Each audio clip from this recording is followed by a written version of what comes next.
ఒక్కోసారి మన ప్రమేయం లేకుండానే మాటలు పడాల్సి వస్తుంది. అలాంటి పరిస్థితే ఇప్పుడు కేంద్ర మంత్రి యువనేత రామ్మోహన్ నాయుడుకి ఎదురైంది.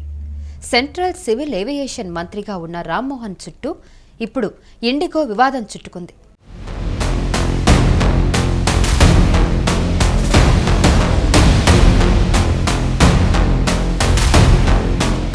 గత వారం రోజులుగా దేశవ్యాప్తంగా ఇండిగో విమానాలు రద్దు కావడంతో జనం తీవ్ర ఇబ్బందులు పడుతున్నారు.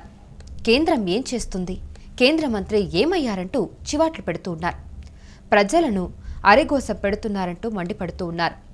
అయితే విమానయాన శాఖ మంత్రిగా రామ్మోహన్ సమస్య పరిష్కారానికి కృషి చేస్తున్నారు. ఇండిగో ఎయిర్లైన్స్ డీజీసీఏ అధికారులతో సంప్రదింపులు జరుపుతున్నారు. కానీ రామ్మోహన్ను మాత్రం నెటిజన్లు కార్నర్ చేస్తూనే ఉన్నారు. అయితే ఇక్కడ ఒక ఆసక్తికర విషయం చర్చించుకోవాలి. కాదు తెలుసుకోవాలి. అదేంటంటే కేంద్రంలో ఏ మంత్రికి కూడా ఫుల్ పవర్స్ ఉండవు. అవి ఉన్నట్టే ఉంటాయి. కానీ ప్రధాని మోదీ పీఎంఓ ఆదేశాలు లేనిదే ఏ విషయం కూడా జరగదనే విషయం చాలా కొద్ది మందికి తెలుసు. ఇప్పుడు రామ్మోహన్ నాయుడు విషయంలో కూడా సేమ్ టు సేమ్ అదే జరుగుతుంది. ఏవియేషన్ మంత్రిగా రామ్మోహన్ ఉన్నా ఆయన కీలక నిర్ణయాలు తీసుకోగలరా? ఆయన ఆదేశిస్తే ఎవరైనా పరుగులు పెట్టి పని చేయగలరా? ఇండిగో సీఈఓను తీసేయగలరా? లేదు కదా. మంత్రి రామ్మోహన్ నాయుడుని ఎందుకు టార్గెట్ చేస్తున్నారంటే అందరూ సోషల్ మీడియాలో పోస్టులు పెట్టి తిట్టేవాళ్లే తప్ప సమాధానాలు చెప్పేవాళ్లు లేరు. గత 10 నుంచి 15 ఏళ్లుగా దక్షిణాది నుంచి ఒక్క బలమైన నేత కూడా కేంద్ర మంత్రిగా లేరు. ఎవరూ కూడా ఉత్తరాది ఆధిపత్యాన్ని అధిగమించే సత్తా ఉన్నోళ్ళు లేరు. కీలక పదవులన్నీ ఉత్తరాది నేతల వద్దే ఉన్నాయి. కిషన్ రెడ్డి, బండి సంజయ్, రామ్మోహన్ నాయుడు, పెమ్మసాని, శ్రీనివాస్ వర్మ, సురేష్ గోపి, జార్జ్ కురియన్ వంటి కేంద్ర మంత్రులు సౌత్ నుంచి ఉన్నా పెద్దగా వాళ్లకు ఢిల్లీలో ప్రాధాన్యమిచ్చే పరిస్థితి లేదు. పైగా దక్షిణాదిపై ఉత్తరాది నేతల డామినేషన్ ఉండనే ఉంది. నేషనల్ మీడియా కూడా సౌత్ లీడర్లు అనగానే నోరేసుకొని పడిపోవడం, చిన్న చూపు చూడడం పరిపాటే.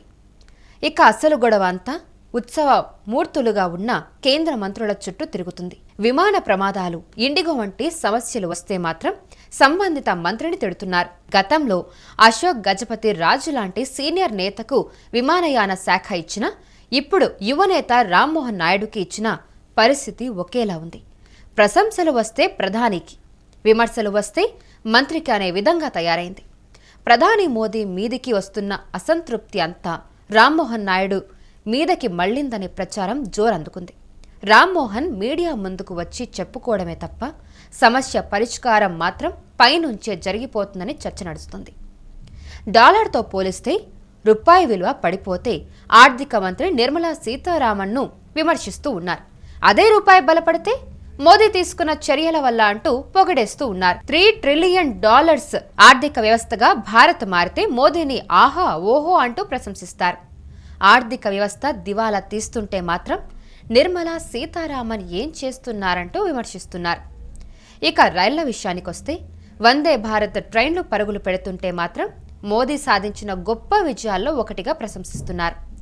అదే రైలు ప్రమాదాలు జరిగితే మాత్రం రైల్వే మినిస్టర్ ఎక్కడున్నాడు, ఏమయ్యాడు, రాజీనామా చెయ్యాలంటూ నినాదాలు వినిపిస్తూ ఉంటాయి. కొత్త రోడ్లు, ఫ్లైఓవర్లు వేస్తే ప్రధాని దర్జాగా ఫోటోలకు పోజులు ఇస్తుంటారు. అదే రోడ్లు కుంగిపోతే, బ్రిడ్జిలు కూలిపోతే, రోడ్డు ప్రమాదాలు జరిగితే మాత్రం రోడ్డు రవాణా శాఖ మంత్రిని కార్నర్ చేస్తూ ఉంటారు. అధ్వానమైన రోడ్లు వేశారు, నాసిరక నిర్మాణాలంటూ విమర్శలు చేస్తూ ఉంటారు.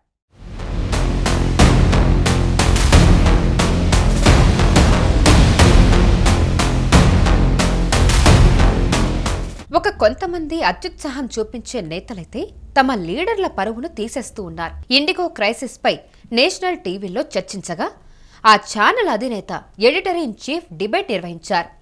ఇందులో టీడీపీ తరపున మాజీ ఎమ్మెల్సీ, ఆంధ్రప్రదేశ్ ఉపాధి కల్పన ఎంటర్ప్రైజెస్ డెవలప్మెంట్ సొసైటీ చైర్మన్ గా ఉన్న దీపక్ రెడ్డి పాల్గొన్నారు. తమ మంత్రి నారా లోకేష్ ఇండిగో పరిస్థితిని సమీక్షిస్తున్నారని, ఎమర్జెన్సీ వార్ రూమ్ ఏర్పాటు చేశారంటూ మాట్లాడారు. దీనిపై సదరు జాతీయ ఛానల్ ఎడిటర్ ఇన్ చీఫ్ తీవ్రంగా స్పందించాడు. నారా లోకేష్ ఏమైనా పౌర విమానయాన శాఖ మంత్రా? ఏ హోదాతో ఆయన పరిస్థితిని మానిటర్ చేస్తున్నారని ప్రశ్నించారు. అదే సమయంలో ఒక రాష్ట్ర మంత్రి దేశవ్యాప్తంగా నెలకొన్న సమస్యను ఎలా మానిటర్ చేస్తారని ప్రశ్నించారు. ఏ హోదాతో నారా లోకేష్ దేశ పౌర విమానయాన శాఖ పరిస్థితిని మానిటర్ చేస్తారంటూ పలుమార్లు ప్రశ్నించారు.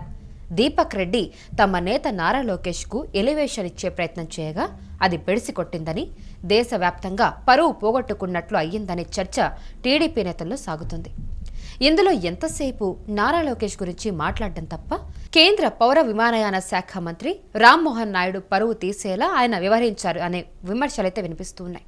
మరో రకంగా చెప్పాలంటే నేరుగా అటు టీడీపీకి ఇటు మంత్రి నారా లోకేష్కు ఏ మాత్రం సంబంధం లేని అంశాన్ని తీసుకొచ్చి పార్టీకి తగిలించినట్టు అయ్యిందని కొంతమంది నేతలు వ్యాఖ్యానిస్తూ ఉన్నారు. ఉన్నదానికి లేనిదానికి లోకేష్కి లింక్ పెట్టి భజన చేయడా ఆపాలంటూ కొంతమంది రాజకీయ విశ్లేషకులు సలహా ఇస్తున్నారు. ఇలా ఒక్కో రంగం ఒక్కో ఇష్యూ. సమస్య ఏదైనా జరిగే తతంగం మాత్రం ఒక్కటి.